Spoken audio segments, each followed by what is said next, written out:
Halo Smart Viewers, selamat datang kembali dan juga terima kasih masih bersama kami di Live Tech. Ya, seperti apa yang tadi kita sudah janjikan, di sini kita sudah kedatangan seorang narasumber yaitu Bapak Rianto Jayadi yang dimana kita akan belajar mengenai sebuah sistem pendeteksi berita hoax di portal media online. Jadi langsung aja kita berkomunikasi dengan Bapak Rianto sendiri. Halo Pak Rianto, apa kabar Pak? Baik. Apa kabar? Sehat Pak? Sehat. Luar biasa. Terima kasih ya Pak atas waktunya sudah menyempatkan diri untuk memberi kita ilmu pada hari ini. Ya, sama-sama. Terima kasih juga sudah diberikan kesempatan untuk berbagi. Baik, Pak, mungkin untuk pertama-tama nih Pak, boleh nggak dijelaskan secara garis besar penelitian teknologi yang Bapak lakukan ini itu seperti apa? Ya, jadi memang penelitian ini waktu itu tahun sebelum masa COVID ya, waktu zaman kampanye presiden dan pemilu waktu itu kita concern memang banyak sekali hoax yang beredar di mana-mana. Kemudian waktu itu juga terjadi kejadian di Papua ya, di mana juga banyak menyebar hoax dan di mana-mana, sehingga waktu itu kita kepikiran untuk mencoba mengklasifikasikan begitu bagaimana antara berita hoax dan berita tidak hoax yang biasanya menyebar di berbagai portal-portal di Indonesia, termasuk juga di sosial media dan di chat-chat. Ya, secara teknologi sih basisnya adalah text mining secara sederhana ya. Jadi kita berusaha untuk mencari kata-kata tertentu dan kalimat-kalimat tertentu yang memang berpotensi mengandung kata terarah menjadi hoax begitu Pak, secara teknologi ya. Ada beberapa algoritma yang kita uji cobakan dan dengan beberapa proses-proses tertentu sehingga didapatkanlah hasil yang mungkin sekiranya cukup untuk bisa membantu ya untuk mendeteksikan hoax dan tidak hoax secara cepat ya dan secara otomatis ya. Baik, jadi memang concern yang melatar belakanginya itu lebih ke pada saat dahulu Pilpres ya, Pak? Dan seharusnya sih saat ini juga sangat masih relevan ya. Ke depan juga harusnya masih akan relevan hoax terkait dengan COVID, hoax terkait dengan vaksin, hoax macam-macam saat ini ya beredar di mana-mana. Iya Pak, kalau untuk sistem kerjanya itu sendiri tadi Bapak sepertinya ada singgung algoritma ya Pak. Selain dari algoritma itu sendiri, bagaimana sih Pak cara dari si sistem pendeteksi ini dalam mengklasifikasikan suatu berita itu hoax atau tidak hoax?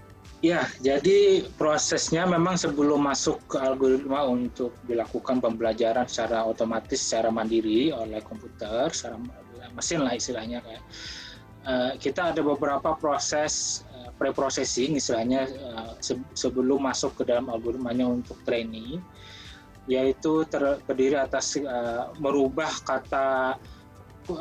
karakter huruf besar menjadi huruf kecil semua. Kemudian ada yang disebut istilah tokenizing, di mana kan yang kita dapatkan biasanya berita itu kan dalam kumpulan tulisan, kata, paragraf ya.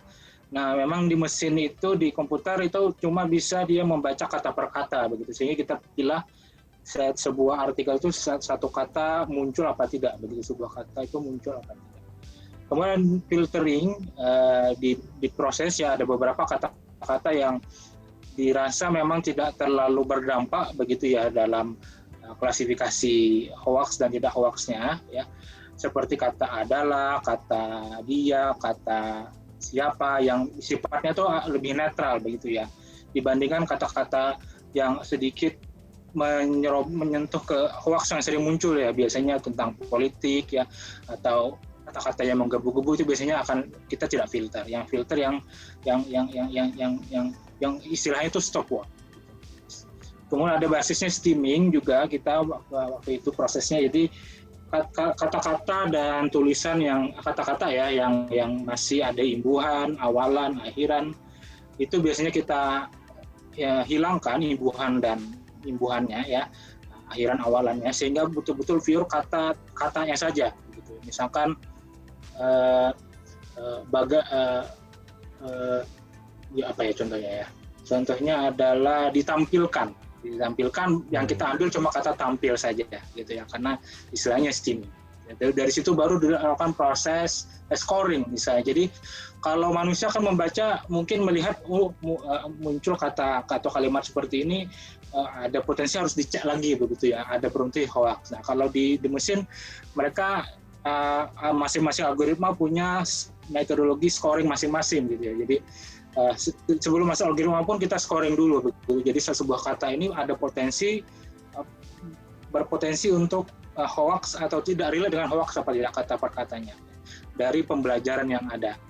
Sebelumnya sih sebelum preprosesnya memang kita proses pengumpulan artikelnya ya. Kalau memang prosesnya sudah deploy betul-betul dijalankan, biasanya kita akan ada run robot-robot untuk berkeliling begitu ya ke portal-portal website, atau kalau mau implement di sosial media berarti berputar di sosial media, dan di komentar, di kolom posting dan sebagainya untuk menggather per jam dan per detik gitu ya, muncul terus kata-katanya gitu ya, sering-sering. Dari situ baru dimasukkan untuk di training ya, dari sana baru ada keluar hasil bagus apa tidak. Kalau bagus biasanya kita akan langsung taruh ya, untuk mesinnya akan bekerja sendiri memilah mana hoax dan tidak hoax.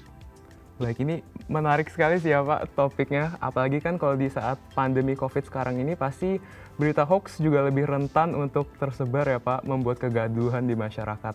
Nah kayaknya sepertinya beberapa bulan lalu saya juga ada terima suatu broadcast pesan nih Pak melalui salah satu messaging app yang warna hijau yang populer itu, katanya kalau meminum minuman alkohol itu bisa bebas dari COVID, tapi ternyata sudah di cross check itu salah. Nah, kalau dari sistem Bapak ini sendiri itu bisa digunakan untuk mendeteksi berita online yang berjudul hoax atau tidak hoax ini itu bisa hanya di portal media online saja atau juga bisa digunakan di media sosial lainnya, Pak?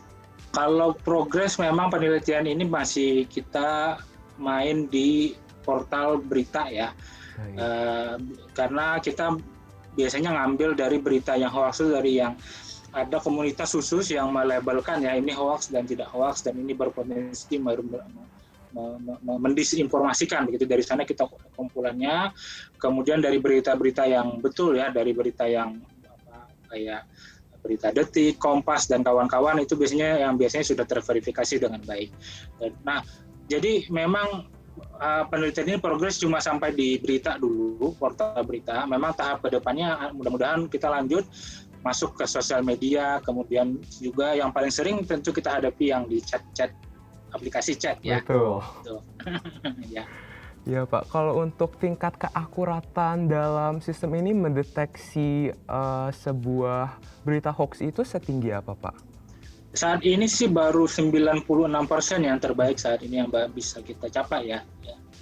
Kalau dari 90% itu faktor apa aja sih Pak memang yang mempengaruhi tingkat keakuratannya? Ya, memang kita masih bisa naikkan lagi ya dengan menambah banyak data ya, menambah banyak teks yang kita ajarkan ke algoritmanya. Saat ini kita baru pakai 2000 artikel dan itu masih belum terlalu realistis ya, dimana sehari bisa lebih dari segitu ya orang semua di Indonesia produce artikel dan postingannya. Dan sejauh itu juga kita mungkin masih bisa, teman-teman di luar sana peneliti bisa cari lagi ya algoritma yang lebih baik lagi. Saat ini sih memang kita ketemu baru support vector machine yang terbaik, tapi itu belum final ya, masih bisa masih tetap dikembangkan masih ya bisa Pak? dikembangkan gitu. Baik Pak, kalau tentang aksesabilitas nih Pak, apakah dengan sistem yang sudah ada dan jika masyarakat bersedia untuk menggunakan sistem tersebut, apakah sudah bisa diimplementasikan di aplikasi-aplikasi yang banyak ada di Play Store atau App Store mungkin yang bisa di-download, Pak? Ya, kalau untuk aplikasi saat ini memang belum. Maksudnya yang ada ini bisa aja kita implementasikan, ready kalau ada yang mau kerjasama begitu ya. Cuma dari kita memang masih proses sih ke sana, belum ke sana karena ada beberapa pertimbangan saat ini sih yang bisa kita implementasi. Memang kita bisa kasih ke masyarakat dalam bentuk sebuah apps gitu ya untuk langsung mempredik, atau mungkin kami bisa bekerjasama dengan teman-teman di government begitu ya. Jadi memang yang kayak teman-teman di government yang punya concern tentang mendeteksi hoax dengan cepat sehingga bisa menetralisir ya berita-berita dan menangkal gitu ya hoax sebelum menyebar terlalu jauh. Itu juga relevan juga dengan undang-undang ITE yang baru ya Pak, yang katanya pemerintah bisa melacak dan juga meregulasi berita-berita hoax. Nah kalau dari sistem Bapak sendiri kira-kira ada nggak target untuk masuk ke government itu sendiri? Ada sih target, kita sudah penjajakan sih dengan beberapa teman-teman di government ya, ada dari beberapa pemerintah memang punya beberapa badan ya yang concern, mulai dari polisi, kemudian juga Badan Intelijen Negara, kemudian BSSN ya, Badan Sandi, dan beberapa Kominfo sendiri ya, dan berbagai macam pemerintahan. Nah kita memang ada penjajakan ke arah sana ke depan. Baik. Ya Pak, dan pertanyaan terakhir nih Pak, sebagai peneliti Bapak pengembangan apa lagi atau update apa lagi yang Bapak ingin lakukan ke depannya nih Pak? Ya, jadi memang tadi ya saya sampaikan, pertama memang kita mau menambah ke sosial media, nggak cuma di portal berita saja, juga di chat ya, kemudian juga proses otomatisasi untuk menarik datanya ya dari yang agar ada bot sendiri yang bekerja. Saat ini masih manual, kita crawling datanya ya, data yang lebih. Kemudian kita pengen masuk ke teman di chat ya, jadi mungkin pemerintah bisa aja mungkin dia lihat grup satu grup chat group misalkan yang betul, agak berpotensi gitu, mereka masuk ke sana, monitor, terus pasang bot untuk memonitor ya mana artikel yang kira-kira terproses dan segera mereka netralisir gitu. Karena kalau mengandalkan manusia memang akan butuh waktu dan butuh banyak tenaga, terbatas. Tapi kalau kita dibantu oleh mesin, tiba-tiba langsung muncul merah, ada lagi hoax, nyebar A, B, C. Lebih advance. Ya. Betul. Ya, begitu sih. Ya.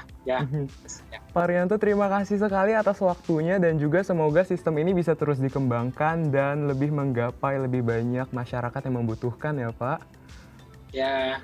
Oke, terima kasih sekali lagi Pak Rianto. Terima kasih. Ya, jadi Smart Viewers, itulah diskusi kita pada hari ini mengenai sistem pendeteksi hoax. Nah, Smart Viewers jangan beranjak terlebih dahulu karena sesaat lagi kita akan kembali dengan tips and tricks serta review produk teknologi terbaru yang pastinya menarik untuk kalian simak. Nah, terus tetaplah bersama kami hanya di LiveTech.